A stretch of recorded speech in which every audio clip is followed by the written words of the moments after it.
Hello, welcome back to our Pilates video. Today, I would like to first tell you that, as you can see, Christine and I are not wearing masks anymore because we are both,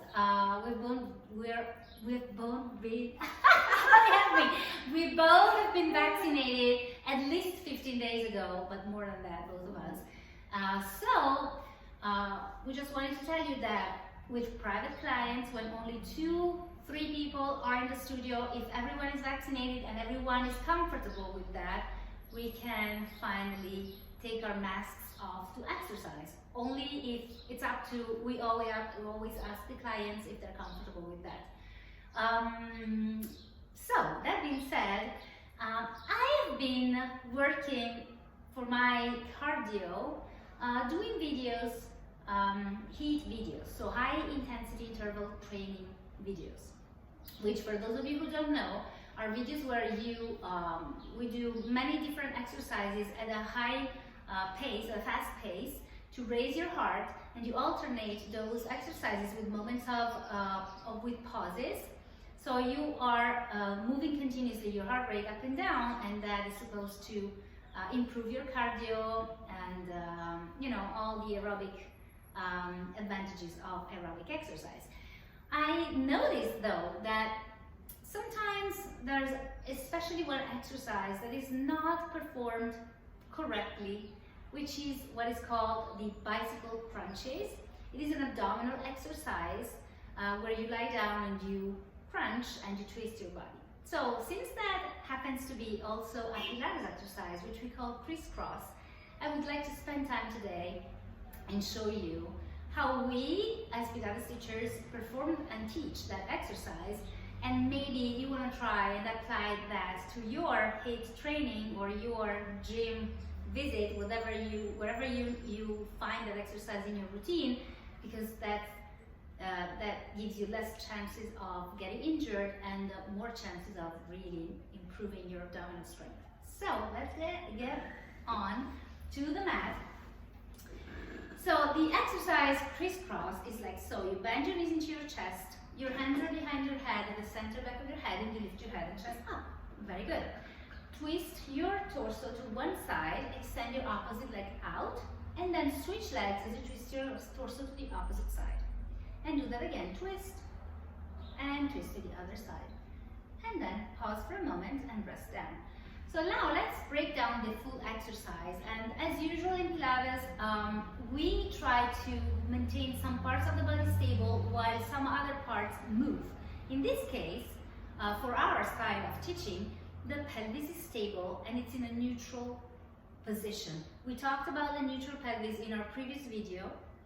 So it is a place where the weight is right at the center of your pelvis. You're not curling your tailbone up like this, and you're not arching your back and tilting your pelvis down like that. You're in the middle, and you're still able to do to make a strong abdominal connection. You're pulling your abdominals in.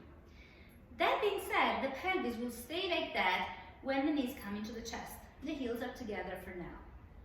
This is already pretty hard. Most people, when they bend their knees into their chest, will tuck their pelvis like this. And other people, in the desire of not tucking their pelvis, will arch their back like that. So this already is worth taking some minutes to just check that you're able to maintain your pelvis level with your knees into your chest, and you then can try and bend your knees more into you. How deep can you go with those knees? Go more without changing your pelvis. You can see Christine doesn't go further because she feels that she's not able to maintain the same pelvis. She's very aware, of course, of her body. Sometimes it takes a little practice for that. Now, reach your head and chest up.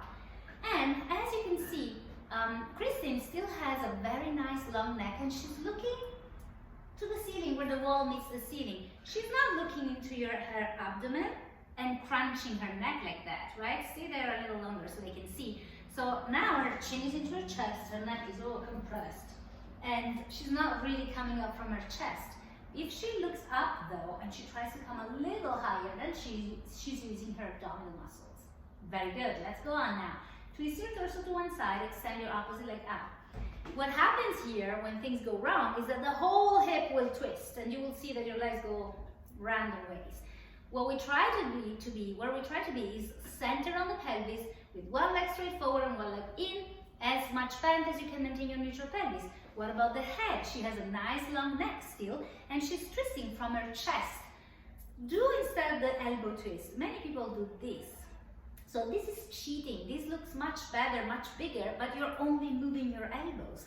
You're not really trying to reach your rib cage towards your opposite knee, which says neutral. Go to the other side. And still, she's pushing her head back into her hands. She's trying to have a long spine. She's pulling her abdominals in and trying to have a neutral pelvis. Let's do again. Twist and twist and switch, and then you can rest down. So it is much harder to do this exercise like this, and it takes practice, and the first repetitions should be done slow because you want to know to feel where you're in space, and we suggest that you take one step at a time. First, practice your pelvic clock. Oh, you can also reach your arms to your side, sorry. You can practice your pelvic clock, so you move your pelvis up and down until you find the level one. You make sure you stay only as level as you can still pull your abdominals in, because if you are level but your belly is out and you feel your back is arching, that's not good for you. Then you maybe try to do regular crunches. Maybe put your hands behind your head and just come up straight like that, and try to come up exactly from your abdominals rather than from your neck. So do that, the bad one now. See, now she's curling. It looks like she's doing much more. She's just compressing her cervical vertebrae, so that's not good for you. This one might seem a little smaller, but it's much harder. And then practice and adding some twisting, maybe with your feet down at the beginning. So go ahead and lift and then twist, but keep your feet down, and then go to the other side, and then center. Now, I understand that when you do HIIT, you don't have time. You have to go fast. So I think it's worthy, first of all, to do Pilates whenever you can, and second, to take your time to do repetitions slowly the first times that you're learning them, the exercises, and then start to go faster. It's really important. You don't want to injure your neck, you don't want to injure your spine in any way, because you're trying to feel better, not to feel worse. Now, that being said, come on, Christine, let's say bye together. We wanted to let you know that we have added more space to our classes, meaning that due to the fact that most people are vaccinated now, we are welcoming up to 6 people in classes. We have a brand new class which is taught by Lynn, who you don't know from these videos, on Monday night at 8 p.m. It's a math class, and it's very often it's full, so make sure you book in advance. Kristen here is teaching math classes on Thursdays at 10 and maybe Monday at 10, depending on, at 12, sorry, depending on how many people we have. And then we have the multi-apparatuses class, still with Christine, Monday and Thursday at 11 a.m. Please come back. It is wonderful. We are still opening the windows. No need to take your masks off. When we have more than 3 people, we all keep our masks. And even with 1 person only, we always give the choice to our clients. Anyway, we are here for you. Thank you. Reach out with any questions, and see you next time. Bye.